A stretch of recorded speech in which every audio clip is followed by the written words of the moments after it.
Akhirnya kebijakan TikTok yang baru di 19 Januari ini mulai mau terbit. Nah, aku sih seneng banget ya karena ada kebijakan ini. Nah, di video kali ini aku jelasin ke kalian semua supaya kalian semua ini nggak khawatir tentang kebijakan TikTok di 19 Januari nanti. Tonton terus videonya sampai akhir karena ini kebijakan ini materinya daging banget.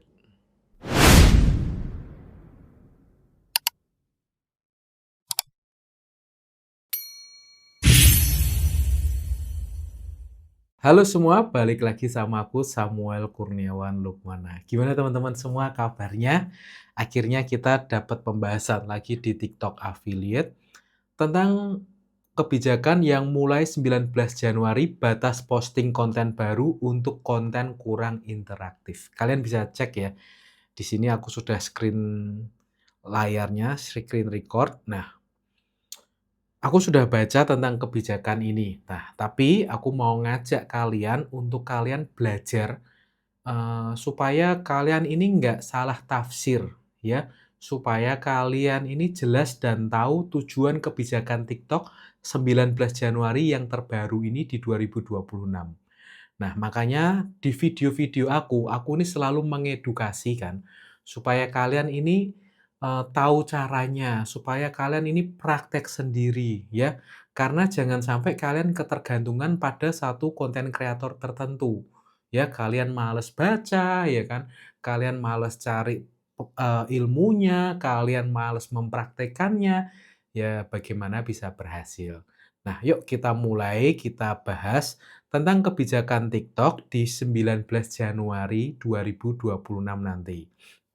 Nah, di sini kan udah tertulis kan, ya, kalau mulai 19 Januari 2026 ini, nanti tuh ada batas posting konten yang dapat diterapkan jika kreator mengunggah terlalu banyak video. Nah, terlalu banyak video, tapi, jangan berhenti di situ teman-teman. Di sini sudah ada dia memakai garis hitam tulisan lebih hitam, lebih bold. Nah, kurang bermutu atau kurang interaktif. Nah, ya, di sini sudah ada jelasannya kurang bermutu atau kurang interaktif. Nah, bagaimana cara kerjanya? Jika kalian ya mengunggah video setidaknya 5 video di TikTok Shop by Tokopedia yang kurang interaktif dalam 7 hari, nah batas posting mungkin akan diterapkan. Jadi setelah kalian bikin selama 7 hari dan video kalian ini tidak ada interaktifnya ya, dinilai TikTok ini kurang bagus. Nah, itu bisa diterapkan batas posting konten. Nah, tapi coba ini ya kita lihat pelajari lebih lanjut dulu, kita klik di sini supaya nanti keluar semua penjelasannya. Nah, ini. Nah, ini semua penjelasannya. Jadi, aku jelasin ini kita belajar bareng-bareng supaya kita semua nggak salah tafsir, ya. Apa itu batas posting konten ya, CPL, TikTok Shop by Tokopedia. Nah, ini tuh membatasi jumlah video, jualan, atau live yang bisa Anda unggah dalam periode tertentu, tergantung pada pelanggarannya. Batas posting dapat berlaku untuk video, live, atau keduanya. Akun Anda dapat dikenai batas ini jika berulang kali mengunggah konten berkualitas rendah. Ingat ya, berulang kali mengunggah konten berkualitas rendah, seperti konten yang kurang interaktif atau tidak mempromosikan produk dengan jelas. Sampai sini jelas nggak? Jadi TikTok ya, itu akan membatasi konten kalian, postingan keranjang kuning ya, yang ada tautan produknya, jika konten atau video kalian itu tidak mempromosikan produk dengan jelas. Nah, makanya di video saya yang sebelum-sebelumnya, saya selalu ngajarin teman-teman untuk video asli, yang real, yang nyata, yang kalian buat sendiri. Supaya apa? Supaya tetap aman. Kita lanjut dulu ya. Jika Anda memosting konten setelah batasnya tercapai, video atau live Anda tetap akan ditayangkan. Tautan produk akan disembunyikan. Jadi kalau kalian terkena pembatasan posting konten tautan produk, nanti tuh kalian masih tetap bisa ngupload yang tanpa keranjang dan live, tetap bisa ditayangkan, tapi tautan produk kalian disembunyikan. Nah, batas ini hanya berlaku untuk konten TikTok Shop by Tokopedia.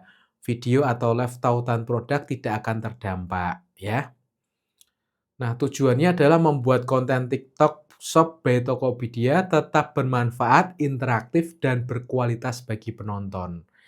Ya, aku seneng sih karena nanti persaingan kita lebih sehat lagi karena kan mungkin ya, si TikTok Shop ini ya, TikTok-nya ini, mereka tahu gitu kalau ada konten-konten yang tidak berkualitas. Misalkan dia hanya menampilkan produk aja dan terus dikasih backsound jedak jeduk ya, tanpa menjelaskan produknya dengan jelas. Nah, kapan batas posting diterapkan? Ketika ada terlalu banyak video non interaktif, terlalu banyak. Nah, video non interaktif adalah video yang berkualitas rendah. Nah, terus batas ini akan diterapkan jika Anda mengunggah 5 atau lebih video non interaktif ya dalam 7 hari terakhir. Nah, detail batas konten, nah itu Anda dapat menerima tiket pelanggaran di kesehatan akun. Jadi di kesehatan akun kita yang paling bawah itu ya, teman-teman. Nah, menunjukkan bahwa batas posting konten telah diterapkan. Nanti kalian cek sendiri ya di kesehatan akun kalian ya. Nah, Anda bisa mengunggah maksimal 7 video. Oke, ini sudah. Nah, pertanyaannya adalah apa yang terjadi setelah mencapai batas posting konten? Ya, jika batas posting konten sudah tercapai, tergantung pada skenarionya video dan live heeh, berunggah-unggah namun tautan oke, seperti yang tadi tautannya nanti akan disembunyikan. Nah, ini contoh mekanismenya, mengunggah 5 atau video lebih yang tidak interaktif dalam 7 hari terakhir. Jadi nanti selanjutnya itu kalian hanya bisa mengunggah 7 video, yang ada tautan produknya. Ya, dalam 1 minggu hanya 7 aja, berarti mungkin sehari sekali ya. Cara mengetahui konten terdampak. Nah, cara mengetahuinya nih seperti ini teman-teman ya. Oh sorry salah pencet nih. Cara mengetahui konten terdampak, mhm, kalian buka kelola, kalian cek di, pelanggaran kualitas konten, diklik pemberitaan tersebut akan nah ini di sini nih. Ya ini udah dijelasin di video sini, nanti kalian cek di sini ada kayak gitu apa enggak ya. Nanti kalau ada kayak gitu berarti kalian kena pembatasan akun. Bagaimana cara mengetahui bahwa akun saya dikenai batasan posting?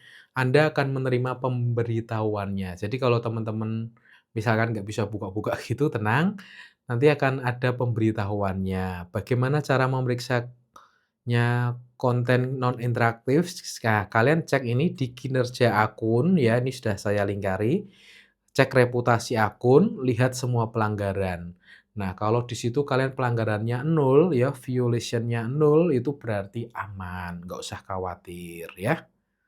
Bagaimana cara menghindari? Nah, ini yang penting nih. Bagaimana cara menghindari batas posting konten? Ya, supaya kita nggak kena batas posting konten.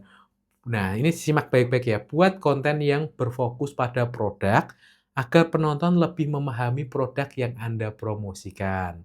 Pastikan sebagian besar konten Anda menampilkan produk dengan jelas. Jadi, benar kan yang aku ajarin kan, kita harus menampilkan produknya yang jelas. Ya, kita harus menjelaskan produknya yang jelas. Tampilkan produk di layar saat Anda mempromosikan, tuh ya.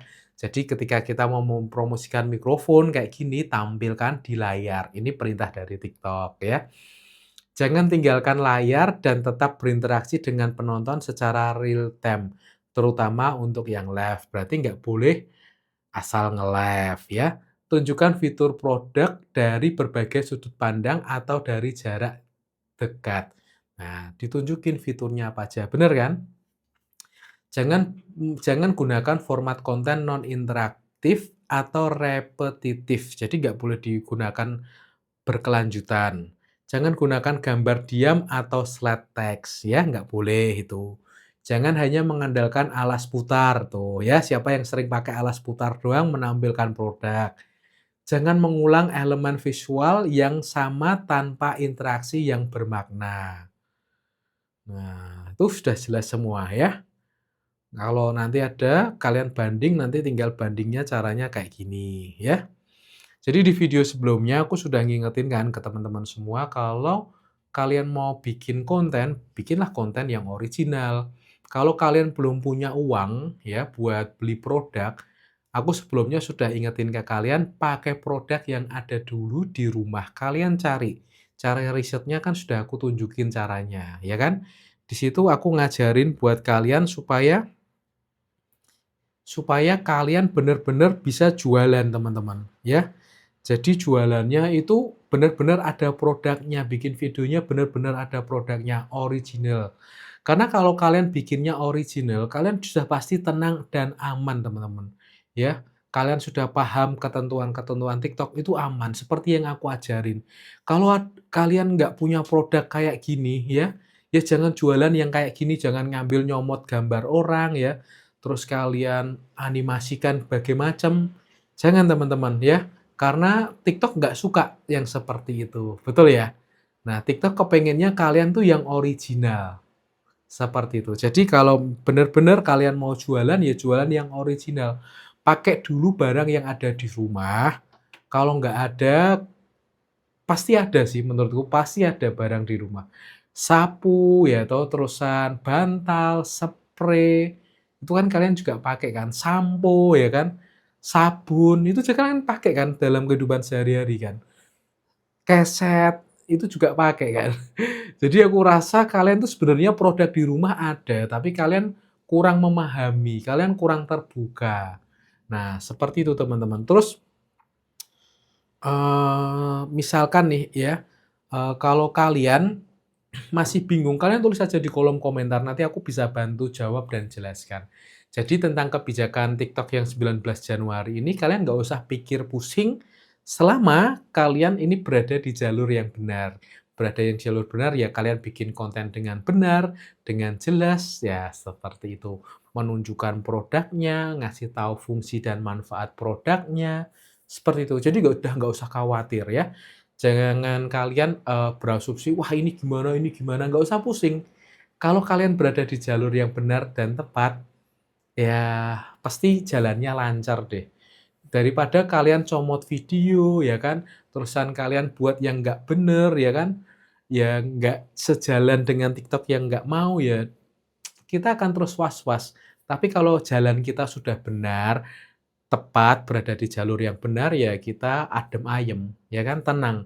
Jadi kita nggak kepikiran-kepikiran, seperti itu teman-teman. Jadi terus semangat buat kalian bikin kontennya, kembali lagi aku bilang, bikinlah konten yang original, yang ada wajahnya kalian sendiri. Seperti itu teman-teman, supaya teman-teman lebih aman, nyaman, dan tidur bisa pulas.